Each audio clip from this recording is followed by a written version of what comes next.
المہیمن نگران۔ المہیمن کا مادہ الشاہد سے نکلا یعنی گواہ۔ جو ہم کر رہے ہیں اپنے ساتھ اور جو ہم نے کیا ہے دوسروں کے ساتھ، اس سب کا ریکارڈ اللہ نے اپنے پاس رکھا ہوا ہے۔ ہماری کوئی حرکت بھی ایسی نہیں جو اللہ کی نگاہ سے چونکی ہو۔ ہم نے کب کس طریقے سے اور کس احساس کو محسوس کرتے ہوئے سانس لی، یہ بھی اللہ جانتا ہے۔ تو پھر اللہ کیسے بے خبر ہو سکتا ہے؟ ان باتوں سے جو ہم کرتے ہیں، ان حرکتوں سے جو ہم کرتے ہیں، اللہ ہر انسان پر، ہر شے پر نگران ہے۔ جیسے ہم کوئی پیپر دینے جاتے ہیں تو ہم پر ایک نگران لازمی ہوتا ہے، اور اس نگران کا کیا کام ہوتا ہے کہ اس نگران نے ہمیں نقل کرنے نہیں دینی ہوتی۔ اس نگران نے ہر ایک اسٹوڈنٹ پہ برابر کی نظر رکھی ہوئی ہوتی ہے کہ کون کس طرح اپنا پیپر حل کر رہا ہے، کون مخلص ہو کر یعنی اپنی محنت کے ساتھ پیپر لکھ رہا ہے، اور کون نقل کا استعمال کر رہا ہے۔ اس طرح اللہ کو بھی پتہ ہے اور اللہ بھی نظر رکھے ہوئے ہے کہ ہم میں سے کون انصاف کے ساتھ اپنا کام کر رہا ہے، کون ناانصافی کر رہا ہے، اور قیامت کے دن اس کی وہ نگاہ ہی ہماری گواہ ہوگی جو اس نے مسلسل ہم پر رکھی ہوئی ہے۔ اللہ انسان کی 3 طریقوں سے نگرانی کرتا ہے۔ پہلا طریقہ حفاظت کا ہے، جب اللہ آپ کے مقدر کا لکھا آپ کے لیے سنبھال کر رکھتا ہے۔ دوسرا طریقہ شاہد ہے، یعنی دیکھنا کہ کون کیا کرتا ہے اور کون کیا کر رہا ہے۔ تیسرا خبر گیری کرنا ہے، ذمہ اٹھانا ہے کہ کسی کو کچھ چاہیے تو نہیں، کسی کی حاجت ادھوری تو نہیں رہ گئی۔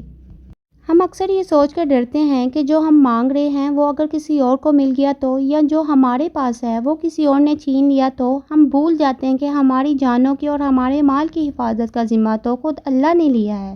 ہماری نگرانی تو وہ کر رہا ہے جسے نہ اونگ آتی ہے اور نہ ہی نیند، جو آنکھوں کے جھپکنے کے درمیان میں ہونے والی باتیں بھی جانتا ہے، جو ایک وقت پہ 2 جہانوں کو اپنی نظر میں رکھے ہوئے ہے، اور ہم سے تب تک کوئی بھی کچھ نہیں چھین سکتا جب تک ہم اللہ کی نظر میں ہیں۔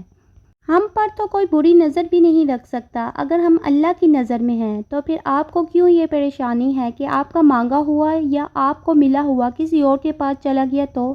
نہیں جائے گا۔ جب تک آپ نے اپنی چیزوں کو اللہ کے حوالے کیا ہوا ہے نا، تب تک آپ کا کچھ بھی کسی اور کے پاس نہیں جا سکتا۔ اللہ کو اچھے سے پتہ ہے کہ اس نے آپ کو کون سی چیز کس طریقے سے دینی ہے، اور اسے یہ بھی اچھے سے پتہ ہے کہ اس چیز کو ان لوگوں سے کیسے محفوظ رکھنا ہے جو آپ سے اسے چھین لینا چاہتے ہیں۔ نصیب کا لکھا اٹل ہوتا ہے، وہ آپ کو ملنا ہی ملنا ہوتا ہے، وہ آپ تک پہنچنا ہی پہنچنا ہوتا ہے۔ پھر چاہے کتنی ہی رکاوٹیں کیوں نہ آئیں، پھر چاہے وہ آپ کی نظر میں کتنا ہی ناممکن کیوں نہ ہو، آج تک آپ کو جو بھی ملا ہے وہ سب نصیب کا ہی ملا ہے۔ ہم سوچتے ہیں کہ دعائیں نصیب بدل دیتی ہیں، حالانکہ دعائیں ایسا کام نہیں کرتی۔ اصل میں دعائیں بھی ہمیں نصیب سے ہی ملتی ہیں۔ ہم میں سے کوئی نہیں جانتا کہ نصیب میں آگے کیا لکھا ہے، اور ہو سکتا ہے نصیب میں وہ دعائیں ہی لکھی ہوں جو ہم مانگتے ہیں۔ اللہ کو تو ہمیشہ سے پتہ ہے کہ ہم نے زندگی کے کس موڑ پر کون سی اور کب دعا مانگنی ہے، تو اللہ کو نصیب بدلنے کی ضرورت ہی نہیں پڑتی، کیونکہ اللہ نے پہلے سے ہی وہ سب لکھ رکھا ہوتا ہے جو ہم نے کرنا ہوتا ہے۔ اس کا مطلب یہ نہیں کہ دعا مانگنے کا کوئی فائدہ نہیں ہوتا، یا پھر یہ کہ جب اللہ کی مرضی سے ہی سب ہونا ہے تو اللہ نے پھر دعائیں مانگنا کیوں سکھایا؟ اللہ نے انسان کو فری ول ضرور دی ہے، لیکن اللہ تو یہ بھی جانتا ہے نا کہ اس فری ول کا استعمال کرتے ہوئے ہم کس چیز کا انتخاب کریں گے۔ ہم نے ہی انتخاب کرنا ہے کہ آگے ہم نے کیا کرنا ہے، لیکن اللہ تو سب جاننے والا ہے، تو اللہ کو یہ بھی پتہ ہے کہ ہم نے کسے چننا ہے، اس لیے اللہ کو مقدر بار بار بدلنا نہیں پڑتا۔ ہم زندگی بھر اسی پریشانی میں رہتے ہیں کہ اگر لوگوں نے فلاں چیز ہم سے چھین لی تو، یا فلاں چیز سے ہم اگر دور ہو گئے تو وہ ہم سے دور ہو جائے گی۔ لیکن میں آپ کو بتاؤں کہ لوگ کیا کر سکتے ہیں، کچھ بھی نہیں۔ آپ کو یاد ہے وہ قصہ جب رسول اللہ صلی اللہ علیہ وسلم نے مکے سے مدینے کی طرف ہجرت کا سوچا تو قریش کے سبھی لوگوں کو یہ فکر لگ گئی کہ اگر رسول اللہ صلی اللہ علیہ وسلم مکے سے نکل گئے تو نہ جانے عرب کے کتنے قبیلوں کو اور لوگوں کو اسلام کی جانب موڑ دیں گے۔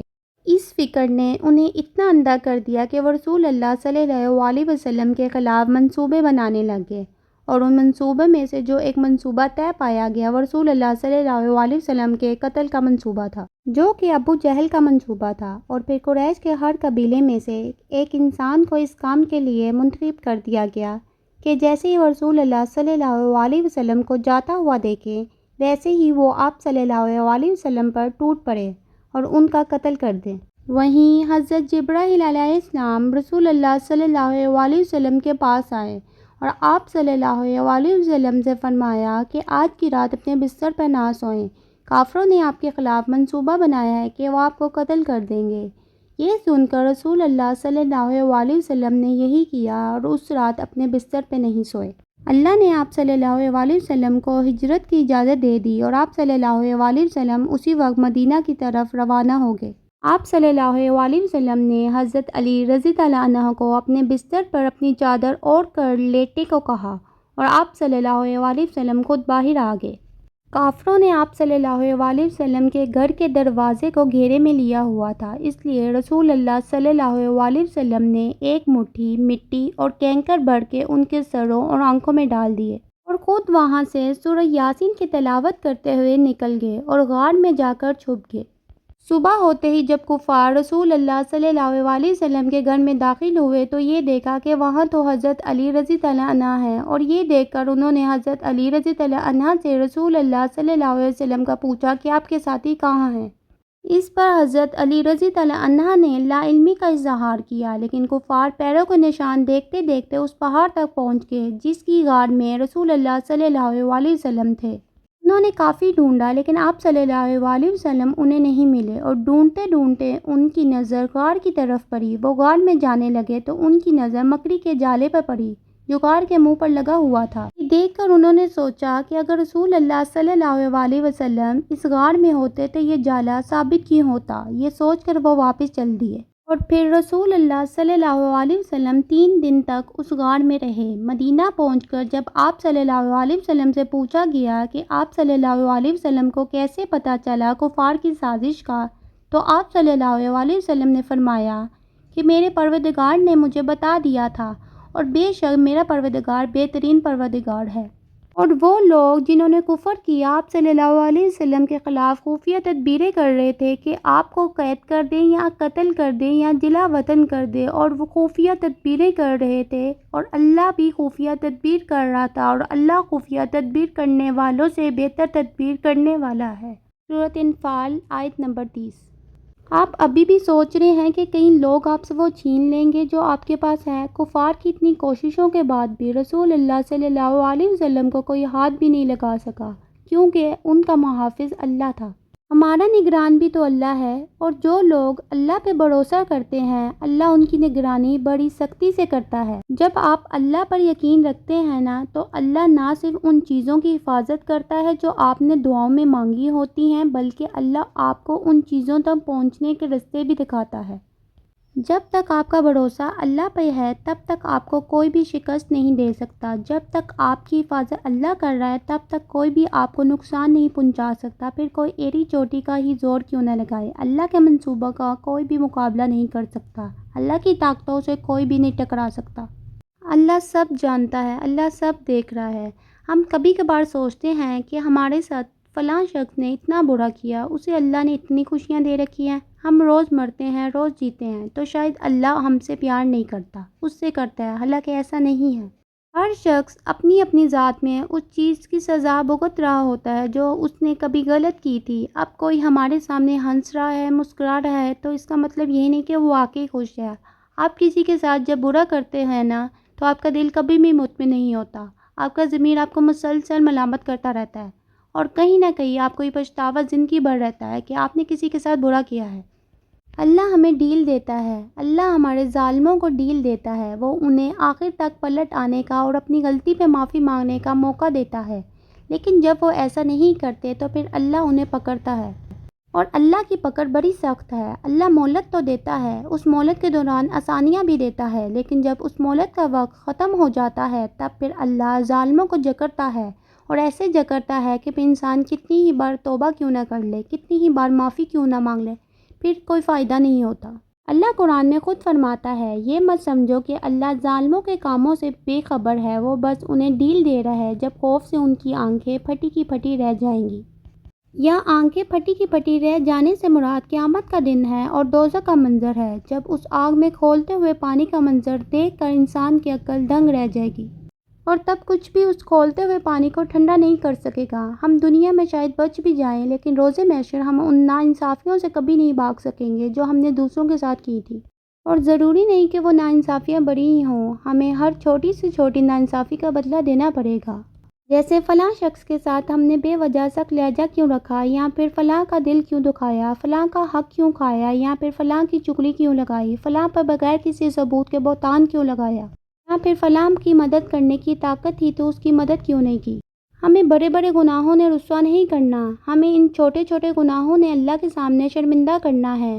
ہم نے بڑی بڑی وجوہات پر جہنم کا ایندھن نہیں بننا، بلکہ ان چھوٹی چھوٹی کوتاہیوں نے جنت کا دروازہ ہم پر بند کر دینا ہے۔ پھر تب آپ سوچیں گے کتنا معمولی سمجھتے تھے ہم اس کام کو، آج کتنا بھاری پڑ گیا یہ ہم پر۔ پھر آپ اللہ سے منتیں کریں گے، کاش آپ کو بس ایک دفعہ اس دنیا میں دوبارہ بھیج دے، آپ سب ٹھیک کر سکیں جو آپ نے غلط کیا ہے، لیکن تب بہت دیر ہو چکی ہوگی۔ اور تب آپ کو واپس زمین پر نہیں بھیجا جائے گا، تب آپ کو اپنے اعمال سدھارنے کا موقع نہیں دیا جائے گا، تب تو پھر وہی ہوگا جو ہونا ہے، تب تو پھر وہی ملنا جو آپ نے دیا تھا۔ بس اتنا ہی نہیں، اللہ ہماری ضروریات اور خواہشات کی بھی نگرانی کرتا ہے، اور اللہ بہتر عطا کرنے والا ہے۔ سورۃ الجمعہ آیت نمبر 11۔ اللہ نے ہمیں عطا کرنے کا ذمہ خود اپنے اوپر لیا ہے، اللہ نے ہمیں عطا کرنا ہی کرنا ہے۔ تو اگر آپ کو یہ لگتا ہے کہ اللہ نے آپ کے لیے کچھ نہیں لکھا تو غلط لگتا ہے۔ اللہ نے ہر انسان کا رزق پہلے سے ہی اس کے لیے لکھ رکھا ہے۔ آپ کو کب کون سی نوکری ملنی ہے، آپ کی کب اور کس کے ساتھ شادی ہونی ہے، آپ کو رزق کن کن ذریعوں سے ملنا ہے اور کیسے ملنا ہے، یہ سب اللہ پہلے سے طے کر چکا ہے۔ ان سب چیزوں کا بندوبست اللہ تب سے کر چکا ہے جب آپ کے جسم میں جان بھی پھونکی نہیں گئی تھی، تو پھر آپ کو کیوں فکر ستا رہی ہے؟ آپ کے رزق تو اس نے پہنچانا ہے جو ایک ایک چڑیا کے گھونسلے کی خبر رکھتا ہے، جسے چونٹی کے ایک ایک بل کا علم ہے، وہ انہیں انہی کی جگہ پر رزق فراہم کرتا ہے۔ وہ تو ہر جاندار سے واقف ہے، کون کہاں کیا مانگ رہا ہے، کس کو کہاں کس چیز کی ضرورت ہے، جو جانوروں کو جنگلوں میں رزق دیتا ہے، جو مچھلیوں کو پانی کے اندر رزق دیتا ہے، جو اڑتے پرندوں کو ہوا میں رزق دیتا ہے، آپ کو کیا لگتا ہے وہ آپ کو بھول سکتا ہے؟ رسول اللہ صلی اللہ علیہ وسلم نے فرمایا، اگر تم اللہ پر سچا توکل کرو گے تو اللہ تمہیں ایسے ہی رزق دے گا جس طرح پرندوں کو دیتا ہے کہ وہ صبح خالی پیٹ اپنے گھونسلوں سے اڑتے ہیں اور شام کو بھرا ہوا پیٹ لے کر واپس لوٹتے ہیں۔ ہمیں پرندوں جیسا توکل رکھنا ہے کہ انہیں یہ نہیں پتا ہوتا ان کا رزق کیسے آنا ہے، لیکن انہیں اتنا ضرور یقین ہوتا ہے کہ ان کا رزق آنا ہے۔ وہ وسائل پر یقین نہیں رکھتے، وہ ان وسائل کو بنانے والے پر یقین رکھتے ہیں۔ جب آپ اللہ سے مانگتے ہیں تو آپ کو صرف مانگا ہوا نہیں ملتا، بلکہ اس سے کہیں زیادہ ملتا ہے، اور اتنا ملتا ہے کہ خرچ کرنے سے بھی ختم نہیں ہوتا۔ جیسے اللہ نے حضرت یونس علیہ السلام کو مچھلی کے پیٹ میں رزق دیا تھا اور 40 دن تک انہیں مچھلی کے پیٹ میں زندہ رکھا تھا، کوئی بھی نہیں جانتا کہ انہیں رزق کہاں سے اور کیسے ملا، بس انہوں نے یقین رکھا اور انہیں ملا۔ آپ بھی یقین رکھیں، آپ کو بھی ضرور ملے گا۔